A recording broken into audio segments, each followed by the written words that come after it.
Luciana Gatti, que bom que você está aqui.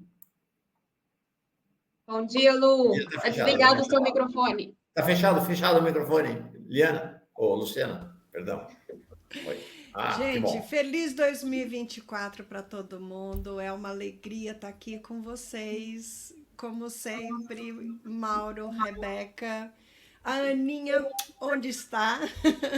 E todo mundo que está aí, que acorda junto comigo, né? Escutando vocês toda manhã. Legal. Seja bem-vinda. Que bom que você veio, né? A gente tinha combinado essa tua vinda já desde a semana passada. Não sabíamos que ontem ia sair esses dados do Copérnicos, né? Então acabou sendo ainda mais urgente a tua presença aqui hoje. Conta para nós, Luciano. Olha, eu diria o seguinte, moçada, aperta o cinto que 2024 começou. Gente, o que nós estamos fazendo para diminuir os efeitos das mudanças climáticas? Reduzimos as emissões de combustíveis fósseis? Não, aumentamos. Reduzimos o desmatamento no planeta como um todo? Não. Temos vitórias no Brasil em relação à Amazônia, vitória muito importante, reduzimos 40% o desmatamento no bioma amazônio. Vocês vão dizer o seguinte, não, mas não é 20, 22, Lô? Na Amazônia é legal, mas a Amazônia legal tem uma parte do Cerrado, e essa é a má notícia. O desmatamento no Cerrado explodiu, né? Porque o motivo do desmatamento, a gente tem que entender o que está por trás disso, né? O motivo por trás disso é esse projeto de Brasil fazenda do planeta. Brasil produtor de matéria-prima. Brasil colônia. Brasil exportador de soja, milho, carne. Minério de ferro. Pasta de celulose. É só produto primário. Né? E aí, cadê emprego, cadê renda, né? É uma elite que vive de pagar baixos salários para a população. Então, assim, e é isso que está por trás. Queremos destruir a natureza para colocar no lugar uma atividade de ganho, de renda. Então, assim, a gente está vendo nos dois campos. Tanto primeiro, a gente sempre tem que lembrar, 89% do motivo das mudanças climáticas são as emissões dos combustíveis fósseis. Em primeiro lugar, carvão mineral, que o Brasil acabou de renovar 20 anos de concessão com subsídio, em pleno governo Lula. Em segundo lugar, petróleo, onde a Petrobras, com todo orgulho, anuncia aumento de produção. Pior, anuncia que será a última produtora de petróleo do planeta. E pior mais ainda, acabou de fazer leilão de 600 novos lugares para se explorar petróleo. Sabe, Fernando de Noronha, na Foz do Amazonas, em locais que a gente deveria estar preservando, como quem dá valor à vida, porque são ambientes riquíssimos de biodiversidade. Então, assim, de um lado, nós só estamos piorando a nossa situação. E de outro, a gente está preocupado com a Amazônia, mas o resto do Brasil está indo em besta. Depende do governo Lula? Não, depende do Congresso. Por quê? Porque a legislação brasileira permite, fora da Amazônia, que 80% seja desmatado. Então, o cara pega uma área de cerrado, 100% natural, e desmata 80%. E isso é autorizado porque está dentro da lei. Sim, a lei é antiga. Naquela época, a gente não entendia a função da natureza no controle do clima, né? Então, mas hoje nós aprendemos muito, então nós temos que reformar a lei. Bom, gente, qual é a chance da gente reformar a lei com o agronegócio dominando o Congresso? Então, assim, eu acho que a gente tem, sabe, não dá só para falar de meio ambiente e clima sem falar de política, porque se a gente não se conscientizar se a gente não colocar nas instâncias do poder realmente quem nos represente, quem represente o interesse coletivo e não o interesse da elite, nós não temos nenhuma chance, sabe? Desculpa a fala, mas assim, aonde que a gente esbarra? Esbarra na lei. Então, olha só, eu trouxe para vocês, pera lá, tem o slide anterior? Esse. Mauro, você transformou ele em PDF porque ele era PPT e assim, primeiro a gente viu o mapa de baixo e depois o mapa de cima. Sim, transformei em PPT porque eu não converso com PPT, porque isso aqui a gente não usa Microsoft. Bom, se eu puder eu mostrar e eu faço isso. Você consegue? Consigo. Mostra. Então, pera lá, gente. Pega lá. Deixa eu ler os comentários aqui, então. O Fernandão, ele fala, né? A ganância dos poderosos inviabiliza qualquer iniciativa de salvar o planeta. A Andréia diz... Compartilhando a tela toda, que fica mais Isso. E fácil. produtos que têm muita água escondida, água vital na sua produção. Então, estamos acabando com um recurso riquíssimo a fim de exportar. José Newton diz, Mauro, cientista americano, afirmou que o planeta poderá chegar a 70 graus se as indústrias e o povo não pararem com o desmatamento e parar de jogar no espaço toneladas de gás carbônico. Aí. Vamos embora para a apresentação da nossa Lucianíssima.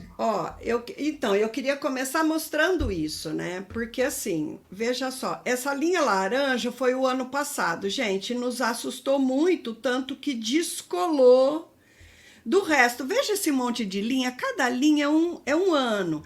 E uma hora tá mais para cima, outra hora mais para baixo, e o incremento do tanto que a temperatura cresce ano a ano é pouco. Aí chega 2023 e pá, foi lá para cima.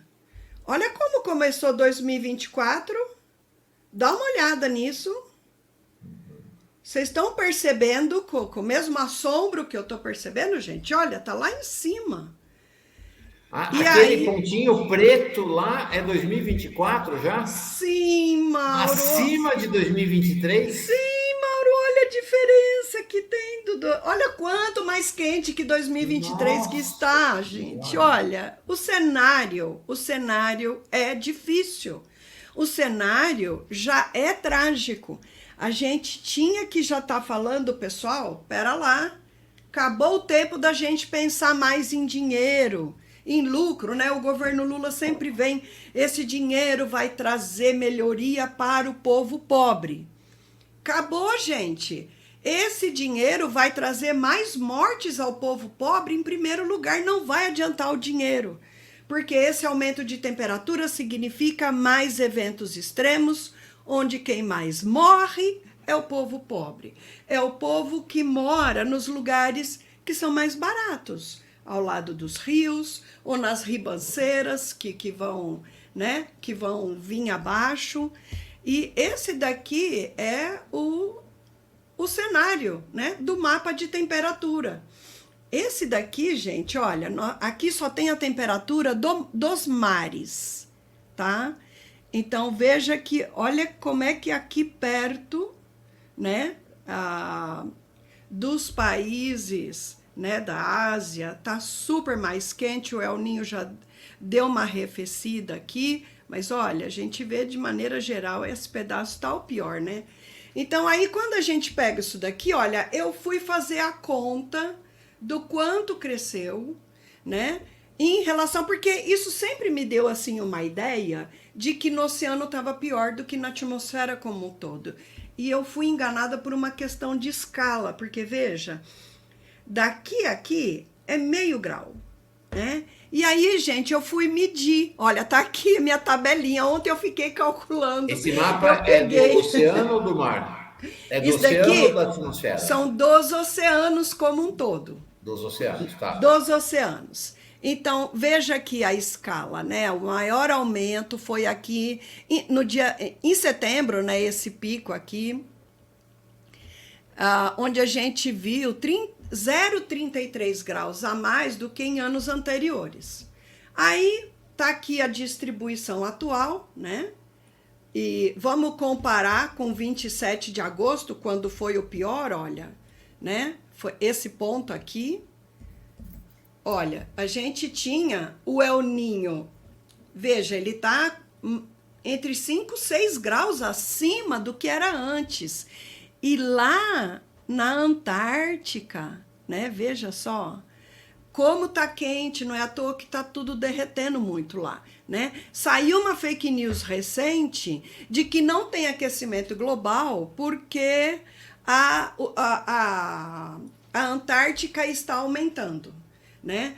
Veja, nós temos regiões mais quentes, regiões mais frias, mas na média, muito mais regiões mais quentes do que mais frias. Então, vejam que não tem muita variação aqui, né, na Antártica, mas no Ártico a coisa tá pegando fogo e derretendo tudo. Tem um mapa que o New York Times colocou essa semana do aquecimento, eu fiquei muito chocado, porque mostra exatamente isso, né? Onde em 2023 era mais quente ou onde era mais frio em relação a tendo 1991 a 2020 como base. Uma coisa chocante, então você tem, de fato, lá perto da Antártica está um pouquinho, só essa área aqui está mais fria. Mas, Luciana, me deixou chocado aqui, ó, lá no alto, Canadá. O Canadá, um negócio chocante as coisas do Canadá. Vamos lembrar que teve aqueles incêndios incontroláveis, tanto no Canadá como no Alasca, né? Porque exatamente aquela é a região mais quente. Gente, quando a gente fala o mundo está 1 grau acima, 1,2, agora batendo no e-mail, né? As pessoas pensam que tudo está crescendo igual. Não, né? Essa é a média global. Só que lá em cima, o aumento de temperatura é muito maior. E aonde ele é menor? No Equador, né? Nos polos ele é maior e no Equador menor. Eu lembro há um tempo atrás, a gente teve um buraco de ozônio, né, na camada de ozônio muito grande e em um período a temperatura estava 40 graus acima na Antártica. 40 graus acima. Era tipo assim, ao invés de ser menos 60, era menos 20, né? Não é que estava 40 graus, não. Era uma diferença de 40, mas o que significa isso, né? Isso significa uma mudança muito grande no ecossistema, né? E aí, Mauro, se você quiser mostrar, deixa eu ver que slide que é. Apenas o slide 12, eu fiz o cálculo para a temperatura média do planeta ao longo do ano, né? Que aí eu já tinha mostrado a vocês. É esse aqui, né? Um a mais. Ah, desculpa, é verdade. Aí, olha só, tá vendo minhas flechinhas? Então, quando a gente vai para a média global, quando eu disse para vocês, várias vezes eu falei, a situação no oceano tá pior ainda, gente. Não, foi uma ilusão minha de escala. Porque quando ontem eu peguei e fui calcular para esses vários picos que a gente observa que assim, do último, eu não peguei o ano anterior, não peguei 2022, eu peguei o ano que bateu mais quente aí nesse monte de linhas. A gente chegou em setembro a praticamente 0,6 graus acima em um ano, né? Num determinado período. Então, assim, a gente realmente está vivendo um período que não está com o crescimento da temperatura como se esperava. Vamos escutar legal isso? Nós não estamos vendo as mudanças climáticas como os modelos previram. Ela está chegando muito antes. Não é que os modelos não previram. Os modelos previram mais para o futuro. Por que os modelos previram mais para o futuro? Porque, primeiro, a gente não consegue colocar no modelo tudo o que está acontecendo na natureza. Tanto por limitação computacional, quanto também por falta de conhecimento. A gente chama de feedbacks na natureza, mas é assim, vamos pegar, por exemplo, a Amazônia. A Amazônia, o desmatamento na Amazônia. Aquelas árvores que foram cortadas, elas representam a emissão de carbono para a atmosfera. Isso está dentro dos modelos. O que não está dentro dos modelos?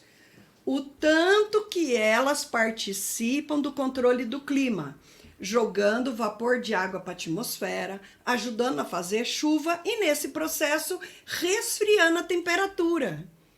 Isso não está, a gente chama de parametrizado. O que é isso? É você conseguir ter uma equação matemática, onde ele vai lá e ele coloca exatamente qual é a contribuição de cada árvorezinha no clima. Isso não está lá.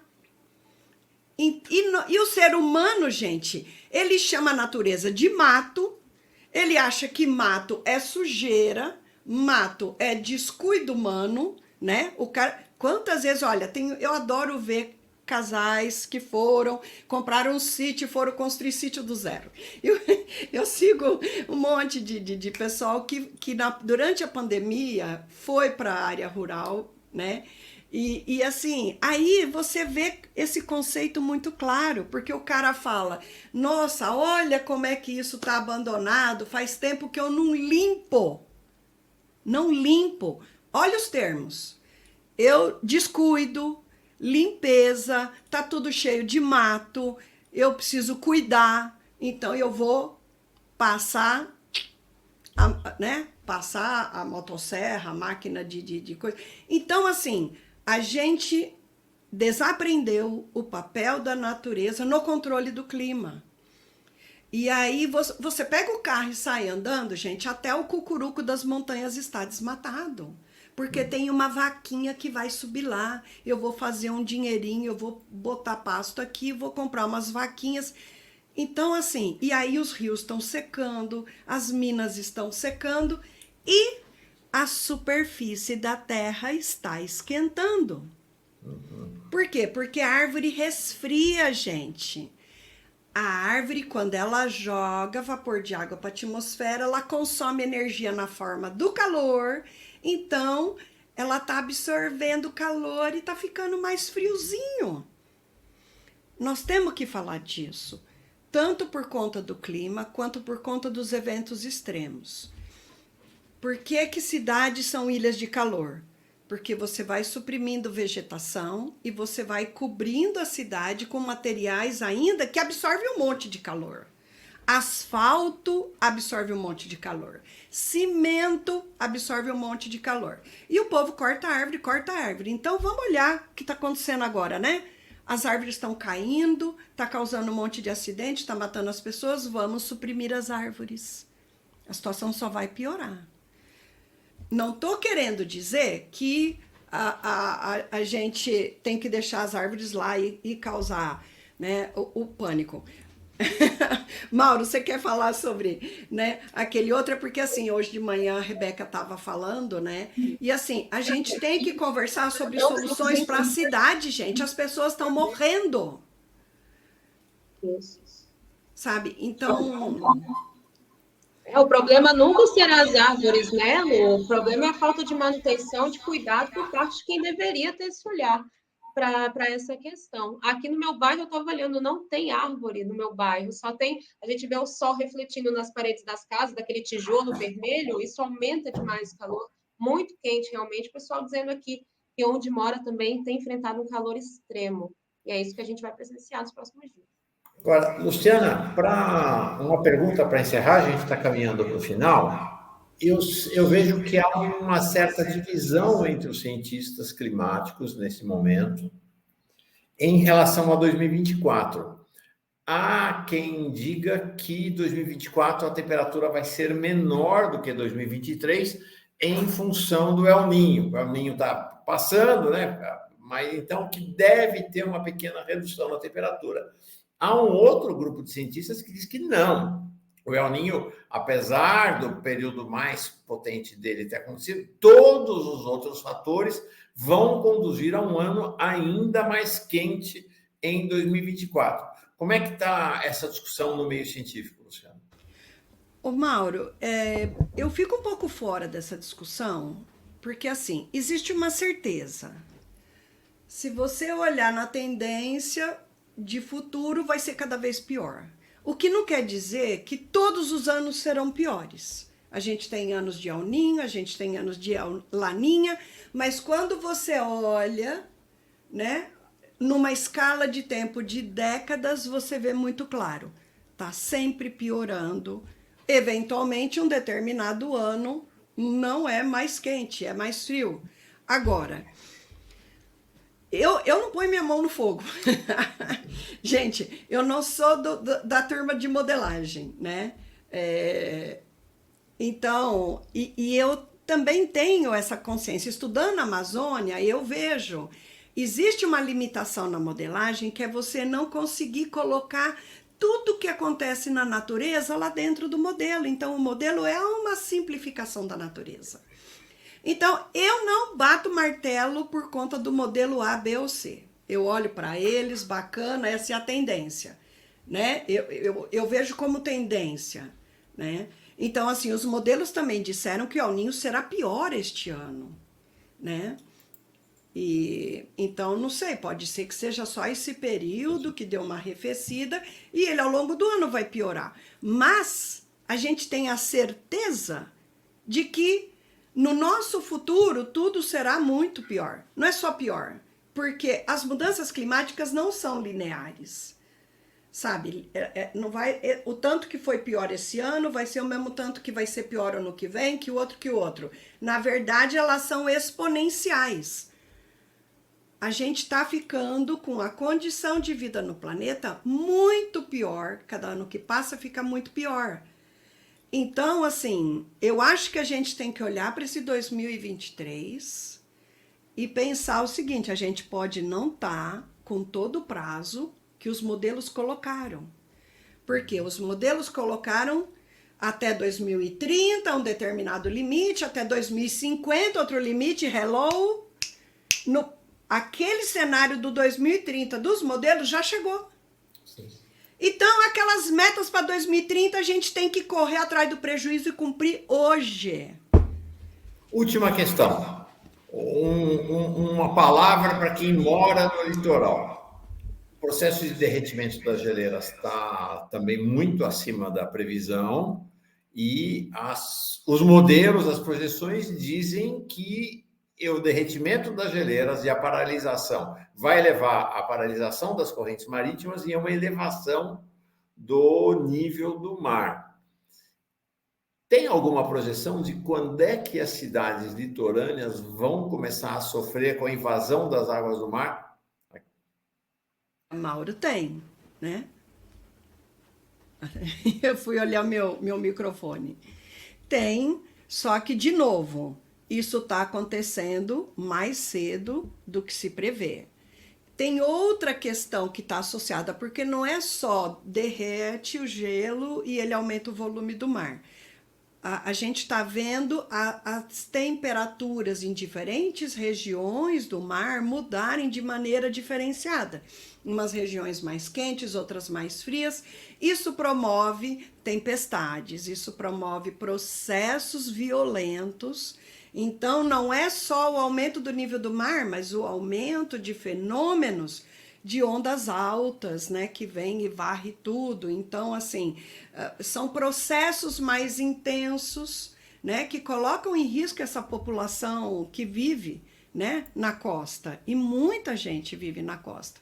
Então, assim, é importante a gente ter em mente, gente, que cada vez mais esses processos serão mais intensos, de maneira geral. Coloca isso como regra.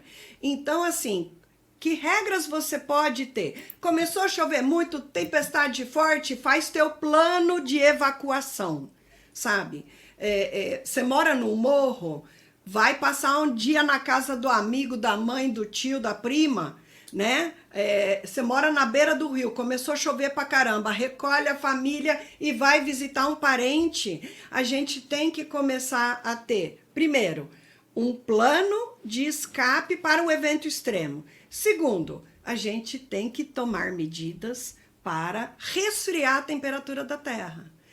E aí a solução número 1 é plantar árvores, a número 2 plantar árvores, a número 3 plantar árvores, a número... Entendeu? Por quê? Porque a árvore não é só resfriar a superfície, também é tirar da atmosfera o gás de efeito estufa, que é o que está causando as mudanças climáticas.